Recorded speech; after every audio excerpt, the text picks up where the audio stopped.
Maya Brooks stood outside the crystal cell and felt her heart beating fast in her chest like drums in the night.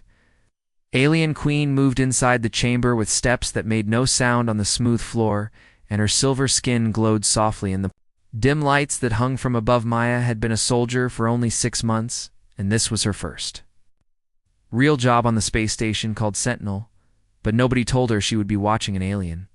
Prisoner tonight, Captain Stevens had called her into his office just 3 hours ago, and his face looked tired and old when he spoke to her about the assignment. He said, "Maya, you will guard the Alien Queen tonight, and you must not talk to her unless she talks first, and you must not sleep, and you must not make any mistakes now." Maya watched the tall woman pace back and forth inside her prison, and everything about her seemed wrong and beautiful at the same time. An alien had long pointed ears that swept back from her head, and eyes that shone purple like deep space, and when she turned to look at Maya, the young soldier felt ice run down her back. The queen was not the worst part of this duty. In the corner of the cell a dragon lay curled up like a giant cat made of midnight, and scales and steam rose from its nose with every breath it took. The creature had eyes that matched the queen exactly, and those eyes never looked away from Maya, not even for 1 second in all the hours she stood guard. Thraxus was the dragon name, according to the file Maya read before her shift, and he was the size of 3 horses put together, and his scales were so dark they seemed to eat. The light around them, Maya kept her hand near her weapon on her belt, even though she knew the energy field between them would stop any attack for hours past, slowly like honey dripping from a jar, and Maya tried not to think about how strange this all felt then. The alien queen stopped walking and turned to face Maya, directly with those purple eyes that saw too much. "You were afraid," the queen said, and her voice sounded like music mixed with thunder, and it made Maya think of rivers and storms at the same time. Maya tried to keep her face blank like they taught her in training, and she said, "I am not supposed to talk with you unless you start the conversation."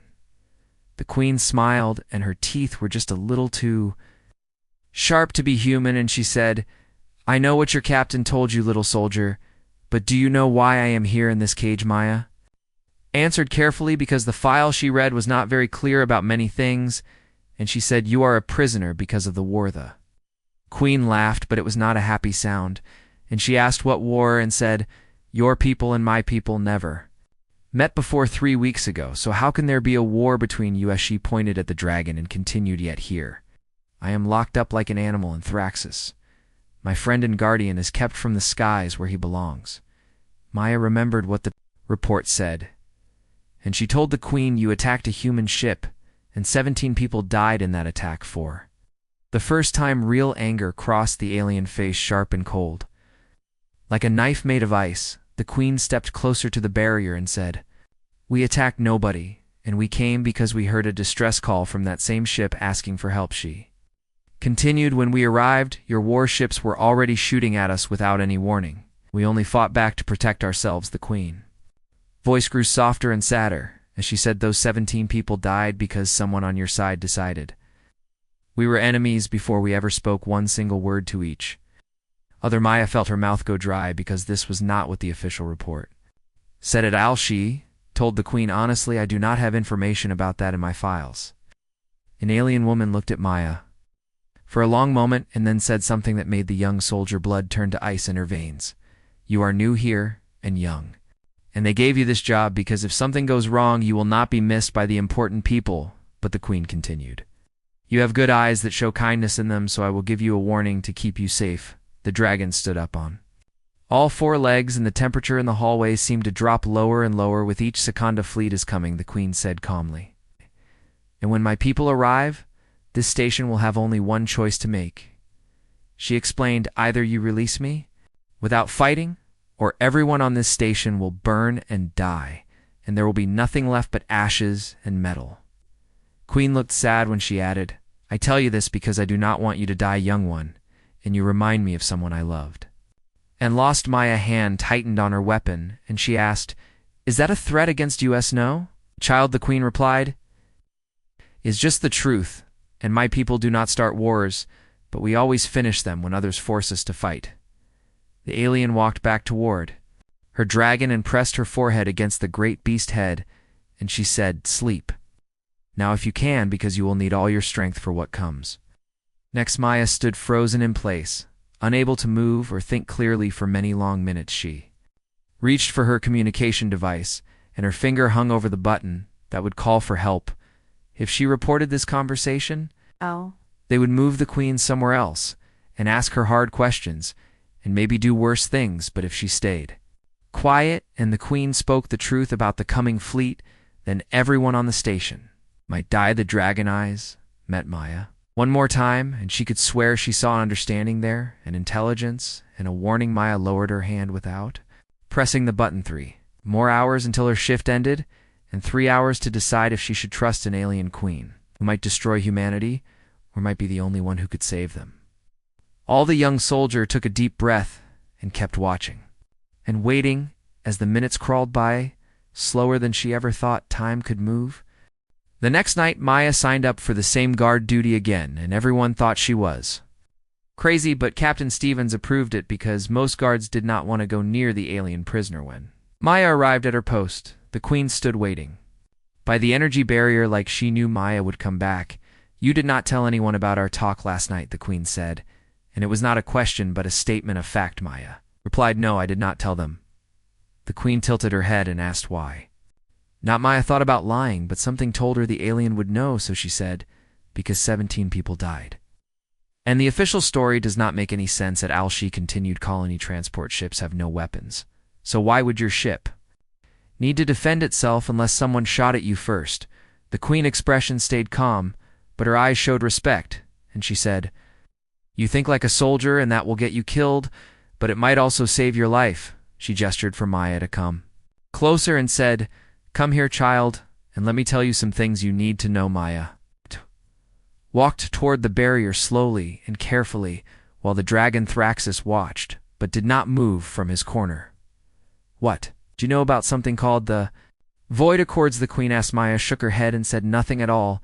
Should I know about it?" The queen began to explain that 300 years ago, her people signed a treaty with 12 other alien races. She said, "We agreed to keep balance in this part of space and to stop any one species from becoming too powerful through violence and war." The queen continued, "Humans were not part of that agreement because back then you were still fighting each other on Earth and had not yet learned to travel between stars." She went on, "But now humans have built ships that can move faster than light and weapons that can crack entire planets into pieces." Queen voice grew harder as she said, "And your people are spreading out fast and taking over star systems without caring who was there before." Maya felt cold inside, and she said, "The colony worlds we built were never empty." The queen interrupted, "And your scout ships simply did not see the signs of civilization because they were not looking for ones like mine." She pressed her palm against the energy field, and it hummed with power as she said, "We tried to make peaceful contact with your government 6 months ago," the queen explained, "but your leaders classified all records of our meeting and declared us a dangerous threat and began preparing for war." Maya protested, "That is impossible. We would have heard something about it, would you?" The queen asked and said, "How much does a junior officer like you know about secret military operations?" She continued, "You humans are good soldiers and brave and fierce, but you are like children playing with weapons you do not understand." The queen explained that the distress call from that transport ship was bait set as a trap. She said, "Your commanders knew my people would respond because we always help those in need, and they wanted to capture me, to study me, and learn our weaknesses before the war truly begins." Maya's mind raced with thoughts, and she said, "So you are telling me this was all planned from the start?" "Yes," the queen replied. "The ambush was planned carefully, but my capture was not supposed to happen this way."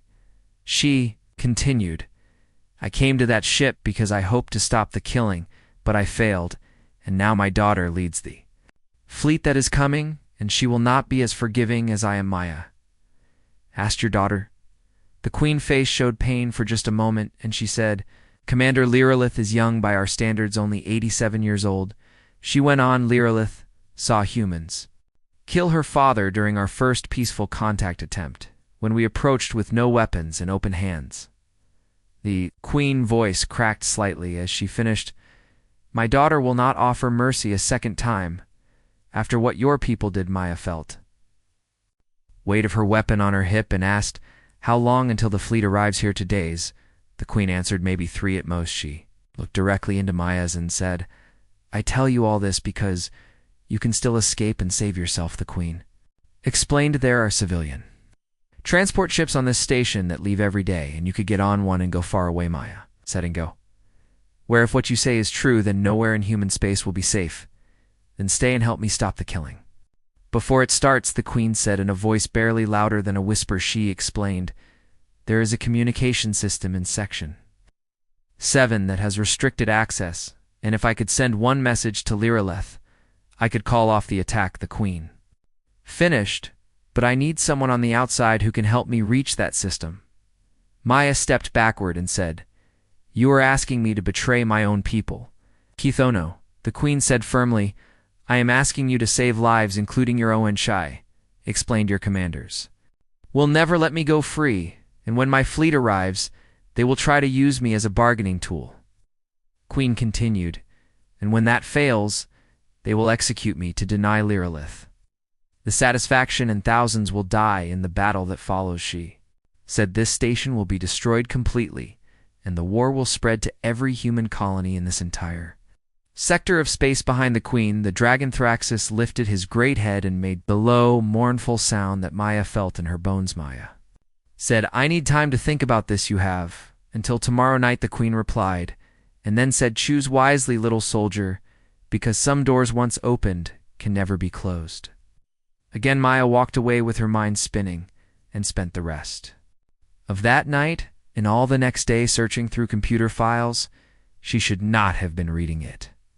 Took 6 hours of careful searching, but she finally found the truth buried deep in classified military reports that made her sick to her stomach. First contact had happened 8 months ago, not 6, and a human ship called Dawn Promise had met an alien vessel near a distant star system.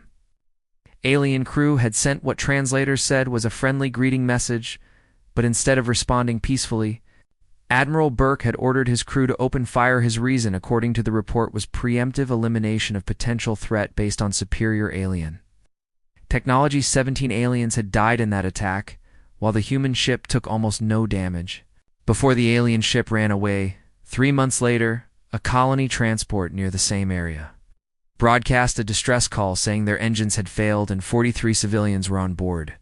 The rescue ships arrived. They found an alien vessel already there, and according to the identification codes, it was the Queen's ship trying to help, but the rescue fleet opened fire anyway without asking questions, and the confusion and fighting the transport got caught in the middle, and 17 humans died. Queen had surrendered when her ship weapons stopped working because she did not want more humans to die.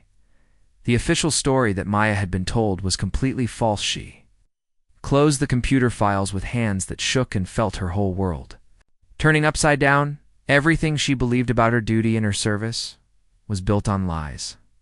Maya's communication device buzzed and made her jump in her seat because she'd been lost in dark thoughts about lies and death. Captain Stevens wanted to see her immediately in his office. When she arrived, she found him studying battle maps with 2 officers she had never seen before, and they wore the uniform markings of the Intelligence Division. Lieutenant Brooks, the captain said without any greeting, "These are Agents Cole and Martinez, and they have questions about your talks with the prisoner." Maya felt her blood turn to ice in her veins, and she asked, "What kind of questions, Sajan?" Cole stepped forward, and she was a woman with sharp features and eyes that cut like knives. Cole said, "We have been watching the security feeds near the detention area, and yesterday at 3:47 in the morning, you had a long conversation with the Alianche." Asked, "What did you discuss with the prisoner?" Maya lied as smoothly as she could and said she was trying to get information about our station defenses, but I did not tell her anything, Sergeant. Martinez moved to block the doorway and asked, "Did the alien mention anything about a fleet coming?" Maya hesitated for just a fraction of a second, but it was enough. Martinez said, "We have picked up strange transmissions in a language we cannot understand on a quantum frequency we can barely even detect," he continued.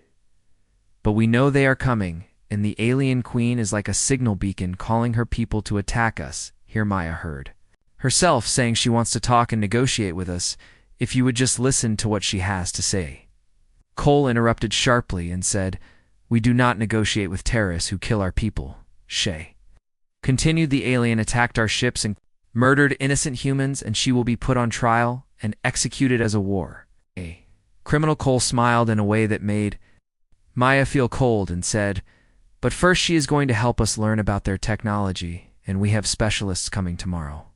To begin enhanced questioning, Maya understood what enhanced questioning meant and felt. Said Captain Stevens said, "You are dismissed, Lieutenant, and we will assign a new guard to watch the detention level because you have had too much contact with the prisoner." Maya saluted like a robot and left the office with her heart pounding. Queen had said 2 days until the fleet arrived tomorrow. They would start torturing her for information, and when the fleet came and found their queen hurt and broken, there would be no chance for peace. Maya walked toward her quarters, but then kept going past her door and down to levels through maintenance corridors. She had memorized weeks ago. She reached Section 7, where the restricted communication array was kept. A single guard stood watch, and his name was Kyle Davis, and Maya knew him from the recreation room where he played card games. She walked up casually and said, "Hey Kyle, the captain needs someone to check the emergency transmission beacons. And can you unlock the array room for me?" Kyle looked at her for a moment and then shrugged his shoulders and said, "Sure thing, Lieutenant, but you need to sign the access log." Maya signed her real name because there was no point in hiding now. If this went wrong inside the array room, massive transmitters hummed with barely contained energy that could send messages across light years of empty space. Maya sat at the control panel with her fingers hanging over the keys. This was the moment where everything would change forever. She thought about the 17 people who died caught between two sides who refused to talk to each other. Thought about the queen dead husband and the daughter who lost her father. She thought about the thousands who would die if this war continued. Maya began typing and following the instructions Queen had whispered to her during their second conversation. The message was short and simple in a mathematical language. The Queen said, "All her people understood, Mother. Lives and seeks to talk, and these are the coordinates." And Commander Liraleth, "Your mother asks you to honor your father memory and choose peace." Instead of Warmaha pressed the transmit button. Alarms screamed immediately, and she knew they would because any unauthorized use of the array would trigger every security system on the station.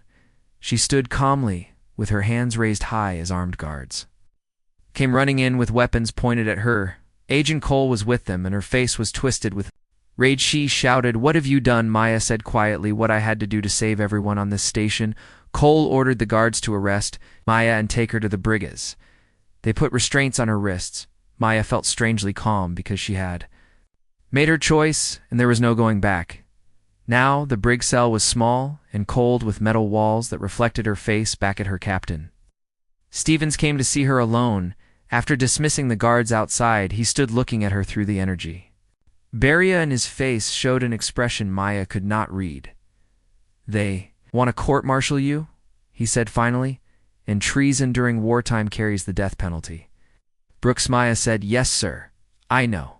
Agent Cole wants to execute you immediately to make an example." Stevens continued, "But I convinced them to wait until after the alien fleet arrives," he added. "I told them your trial might be useful for propaganda purposes." Maya met his eyes and said, "Thank you, Sir Stevens," rubbed his tired face and said, "Do not thank me yet, because you may have doomed this entire station to destruction." He brought up a hologram display and said, "The alien fleet dropped out of faster-than-light travel 30 minutes ago, and they will arrive here in 6 hours." Stevens continued, "We are outnumbered 5 ships to 1, and their weapons technology is decades more advanced than anything we have." Maya said, "They did not come here to fight us, not anymore, because I sent a message offering peace." Stevens replied, "I know what you sent because we decoded it," and the alien response came back 10 minutes later. He asked, "Do you want to know what their message said?" Maya nodded. Stevens read from the display and said, "Proof of life required, and if Mother is harmed, no mercy will be given, and coordinates acknowledged, and 1 representative may board to negotiate, but any act of violence will result in total destruction." He looked at Maya and said, "That does not sound like peace, Lieutenant. That sounds like a threat." Maya argued, "It is a chance for peace, which is more than we had before I sent the message." Stevens was quiet for a moment and then said, "Against my better judgment, I am bringing you to the command center. When they Rive Maya blinked in surprise, the captain explained. The alien queen asked for you specifically, and her exact words were, "The young one with kind eyes must be present, or I will not cooperate." He continued, "I do not know what you said to her, Brooks, but she trusts you, and that has to be worth something. Even if it gets us all killed in the end 6 hours later." Maya stood on the command deck, still wearing restraints on her wrists, with armed guards on both sides of Hertha. The main viewing screen showed the approaching fleet, and there were 12 ships. Of incredible beauty, all flowing curves and crystal that looked both lovely and deadly, the Queen stood next to Captain Stevens and the Dragon. Thraxus was at her side, wearing a muzzle and chains, but his eyes burned with rage that threatened to explodescereth. The Queen looked remarkably calm for someone whose people were about to attack. She said quietly, "My daughter flagship is the larger ship in the center called the Starweaver, and she will send a representative first," the Queen continued. "It will likely be her war chief named Kalen, and I must warn you, he will not trust any of you," Stevens muttered under his breath. "I cannot imagine why he would not trust USA's small transport shuttle separated from the Starweaver and approached slowly. While every weapon on the station tracked its movement, the shuttle docked, and security cameras showed a single figure stepping out, though. Alien was tall and wearing armor with the same glowing silver skin as the Queen, but marked with intricate tattoos that seemed to pulse with light. He carried no visible weapons, but moved like violence barely held in check. Entered the command deck, and the temperature seemed to drop. His purple eyes swept across all the humans with contempt until he saw the Queen. He immediately dropped to one knee and said, "My Queen, are you harmed?" In any Wazerlith voice was gentle as she said, "I am well, old friend, and now, please rise, because we have much to dis." Caskellen stood, and his gaze fell on the muzzled dragon, and his hand moved toward his side, not to grab a weapon, but as if stopping himself, he said, "The dragon Sorlith." Quickly interrupted and said, "He is bound for their safety, not for ours, and Thraxus understands this. Don't you, beloved?" The dragon made a deep rumbling sound in his chest, but remained still. Kellen. Attention shifted to Maya, and he said, "You sent the message?" Maya answered, "Yes, I did." The alien asked, "Why would you do that?" Maya chose her words carefully and said, "Because 17 people died in a misunderstanding, and I do not want thousands more to die in a war that nobody really wants." She continued, "Because your Queen asked me to help save lives, both yours and ours." Something changed in Kalen's expression, and he asked, "Do you believe what our Queen told you?" Maya said, "I believe the truth, and both your people and mine deserve to hear it." Kellen studied her for a long moment, then turned to Stevens and said, "I am authorized to negotiate terms. But first I need proof that my Queen has not been tortured or forced to say things against her." "Will he?" commanded. "Remove her restraints and remove the dragon." Change Agent Cole started to protest, but Stevens raised his hand to silence her. Stevens ordered his guards to do it the moment the muzzle came off Thraxus. He lunged forward, but not at the humans. Instead, he pressed his massive head against the Queen's chest, and she wrapped her arms around him, whispering in her own musical language. The negotiation lasted for 3 long hours, and Kalen proved to be sharp and relentless in his questions and demands. But slowly and grudgingly, a framework for peace began to take shape between the two sides. Salen said, "Human forces must withdraw completely from 3 contested star systems that, according to ancient maps, had belonged to his people for thousands of years. Exchange the alien fleet would leave peacefully. Without attacking the station, a joint investigation team would be formed, with representatives from both humans and aliens, to look into who started the violence, and most importantly, the Queen would be released." Immediately, a Jan Cole voice cut through the discussion like a knife, and she said, "Absolutely not, and the alien is a war criminal who must face justice." A Sequelin voice turned to ice, and he said, "Your people fired first without any warning or provocation, and we have censor recordings and witness testimony." He continued, "Your admiral gave an illegal order to attack, and 17 of my kind died for no reason. Finished. If anyone here's a war criminal, it is your admiral." Burke, not our Queen. Stevens spoke quickly before Cole could make things worse and said, "We will submit all evidence to the joint investigation. Team, but the queen must go free, he added. That is not negotiable if you truly want peace between our people. Skellen looked at the queen and she gave a small nod of approval. He said, agreed to your terms, but the young soldier who sent the message must come with us. Every human in the command center went rigid with tensions, said flatly, absolutely not, that is not acceptably. Cologne explained. She committed what your people call treason in order to prevent bloodshed, and your government will execute her for. I've continued. We offer asylum and sanctuary, and she will be treated with honor among my people as a bridge. Builder Maya's heart raced in her chest because she had not expected this, and all the queen spoke softly and said, it is her choice to make, Kalen, and not yours or ours to decide for her. All eyes in the room turned to look at Maya. She thought about Earth and her home and her family that she might never see again. She thought about the life she had built in military service that was now destroyed. Then she thought about the classified files she had read, showing all the lies. She thought about 17 people who died because someone decided aliens could not be trusted before even trying to talk. Maya lifted her chin and said, I will go with them, but I want something in return for my service. Kalen raised one eyebrow and said, you are in no position to make demands or negotiate. Maya replied, I want to be part of the joint investigation team, because someone needs to make sure both sides hear the complete truth, she continued. And I want access to your historical records so humans and your people can learn to understand each other properly. For the first time, Kalen smiled, and it was the smile of a warrior who had found a worthy opponent. He said, done. And we accept your terms.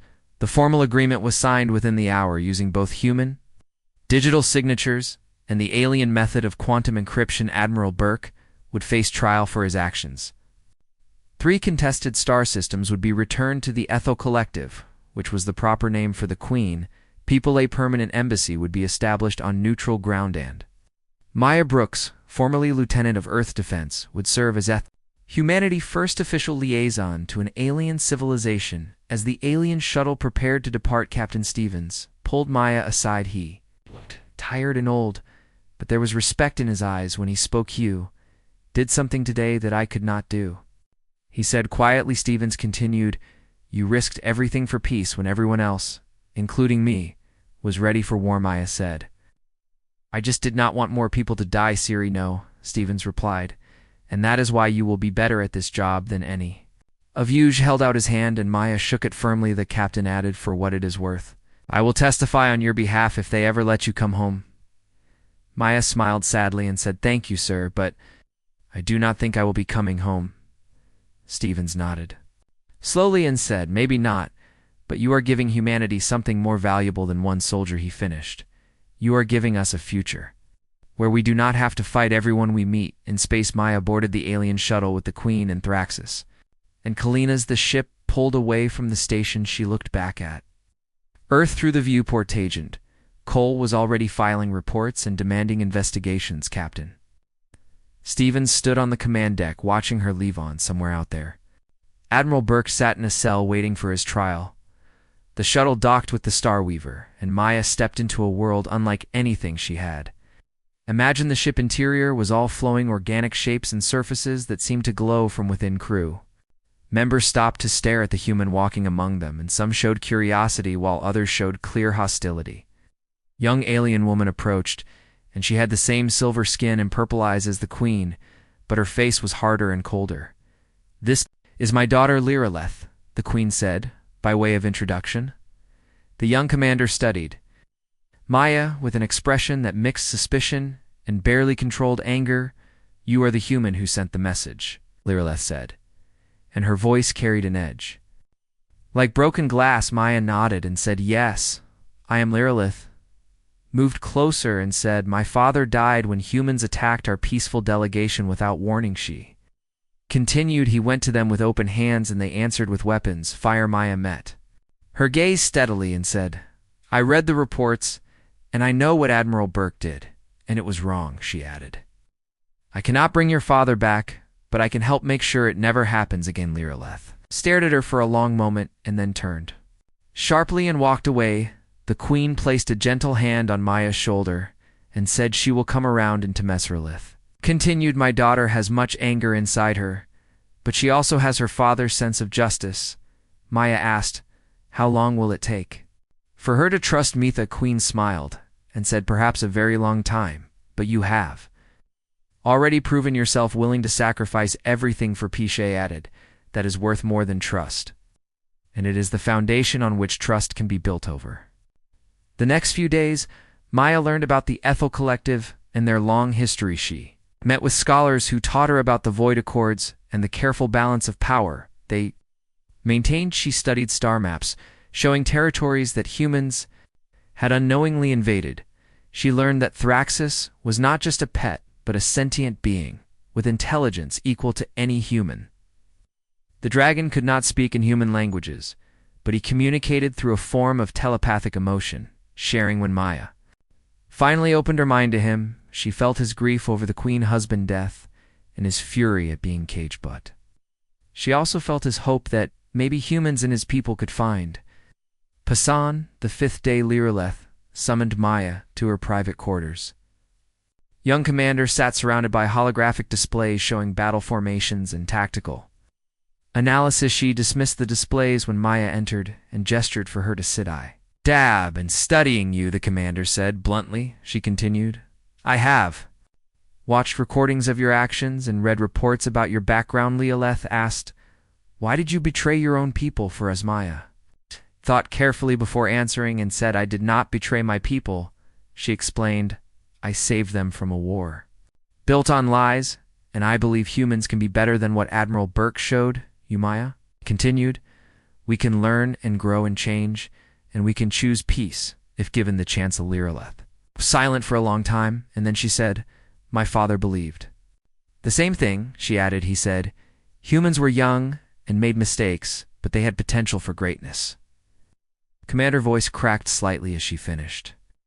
"I wanted to prove him wrong and burn every human world to ash in revenge." Maya said, "I understand your anger." Lireleth snapped, "You understand nothing about losing someone you love. Too senseless violence." Maya replied quietly, "You are right, and I do not understand that pain, but I do understand that more killing will not bring your father back." She said, "It will only create more people like you who have lost someone they love." Lireleth looked at Maya with eyes that held tears she refused to let fall. Finally, she said, "I will work with you on this investigation, but if I find evidence that humans cannot be trusted, then I will resume my plans for war." Maya nodded and said, "That is fair, and I would not ask for more than that." As Maya left the commander quarters, she realized the hard work was only beginning. Peace was not signed in one agreement. Had to be built slowly and carefully, like constructing a bridge between two cliffs over a bottomless chasm. One wrong step and everything would collapse, but for the first time in weeks, Maya felt something she had almost forgotten. She felt hope. 3 months passed since Maya left the station called Sentinel, and in that time the galaxy changed in ways nobody had predicted. The joint investigation concluded exactly what Maya had discovered in those classified files Admiral Burke had ordered. The first attack without provocation, and he was found guilty of war crimes and stripped of all rank and honors. The 3 contested star systems were officially returned to the Ethel Collective with formal apologies from Earth government. Human colonies in those areas were given time to relocate peacefully, with assistance from the alien people they had unknowingly displaced. A treaty was signed that Maya helped write every word of, with input from both sides. It was fragile and imperfect, and tested daily by people on both sides who wanted war, but it was holding. Maya stood in the observation room of the Starweaver, watching Earth grow smaller in the distance as the ship traveled toward the archive world. She had given up everything for this moment, in her citizenship, in her commission, and her home letters from her family had stopped coming after the 2nd month. When they understood she was never coming back, but something inside her felt more complete than it ever had before. "You are broadcasting your emotions again," the Queen said, as she entered the room with Thraxus. Walking beside her, Maya smiled and asked, "What am I feeling right now?" Lireleth tilted her head in that characteristic way and said, "Regret and uncertainty, but also hope burning bright." The Queen continued, "You wonder if you made the right choice, giving up your old life." Maya admitted, "Yes, I wondered that." Samata Messeroth moved to stand beside her at the viewport, and said, 3 months ago, our two peoples stood on the edge of a war that would have consumed entire solar systems. She gestured to the stars beyond and continued, now we share scientific knowledge and plan cultural exchanges, and children on both sides will grow up knowing we chose Piss the Queen. Placed a hand on Maya's shoulder and said, that happened because you sent one message when everyone told you not to. Maya said quietly, it was just one message to prevent killing. Zarelith replied, choosing truth over loyalty and understanding over fear is never just anything, she added.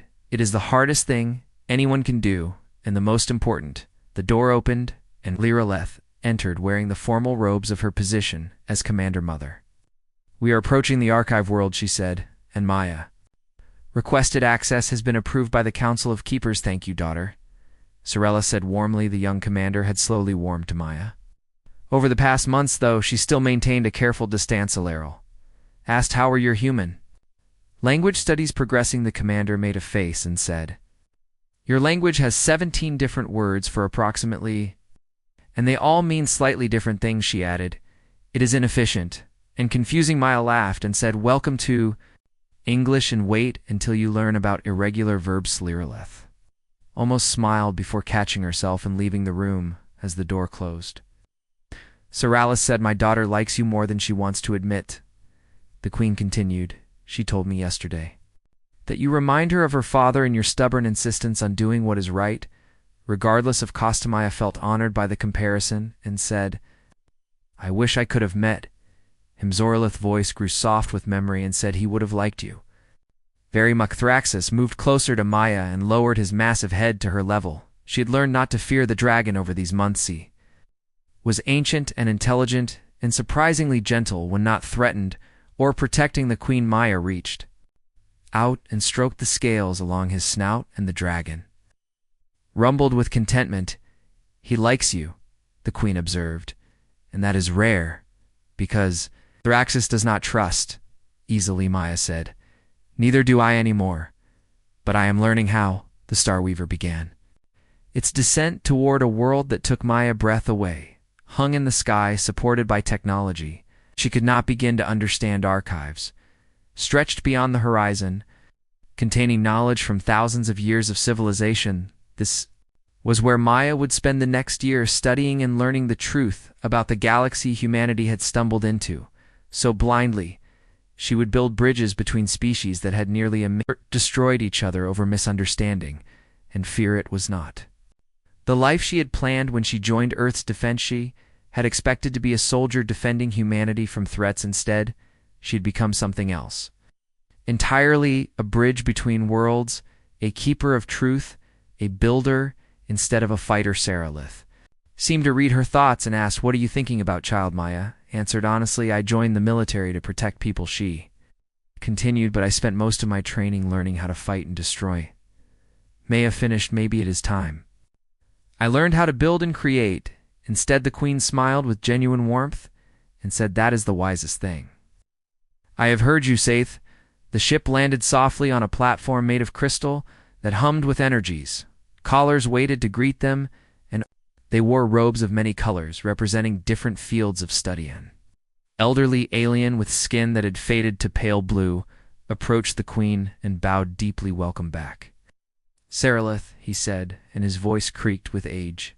He turned to Maya, and his eyes widened with curiosity, and said, so this is the human who chose peace over war. Maya bowed respectfully and said, I am just someone who did not want people to die for Lees. The scholar laughed, and it sounded like wind chimes, and he said, just someone who risked execution to save both her people and ours. He gestured toward the nearest archive building and said, come and let me show you the history. You are now part of Oz. They walked. Maya noticed other scholars stopping to stare.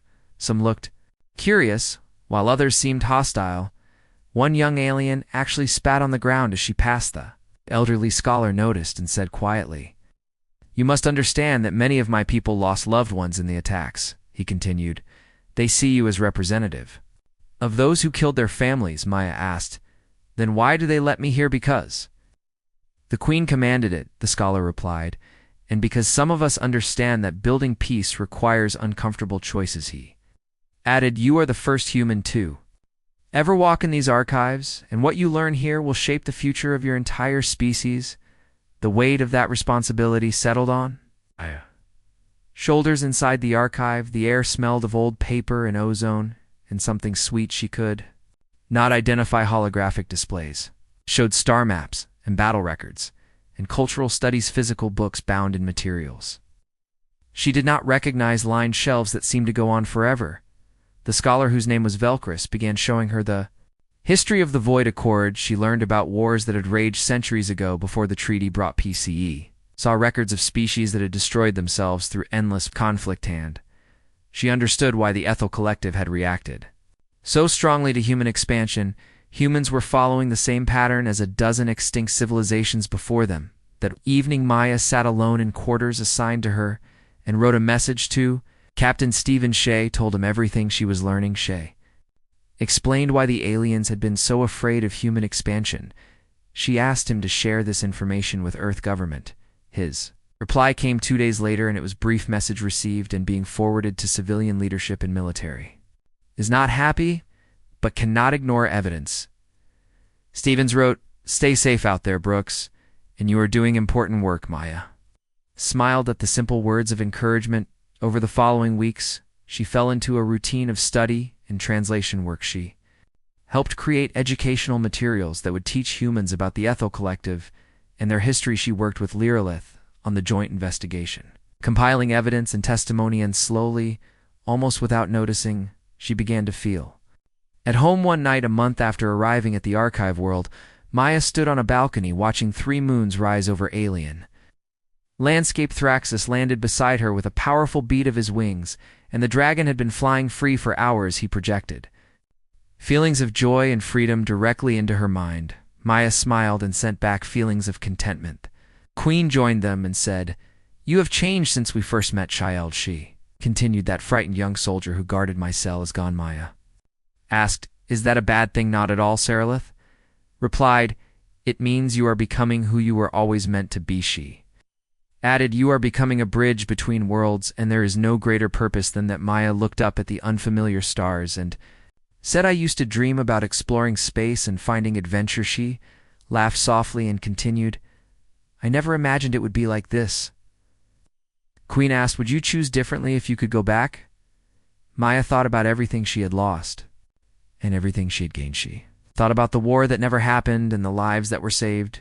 She thought about the future she was helping to build. Finally, she answered, no, I would choose the same path.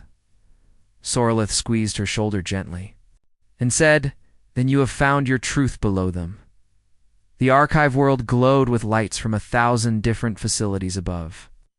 Them ships from 12 different species moved through orbital lanes in peaceful commerce somewhere far away. Earth continued its slow rotation, carrying billions of people who did not yet understand how close they had come to destruction. But they would learn. Maya would make sure of it, not through war or conquest, but through understanding and patience and the slow, careful work of building trust. It would take years, maybe decades, but for the first time in human history, they had a real chance at joining the galactic community as equals.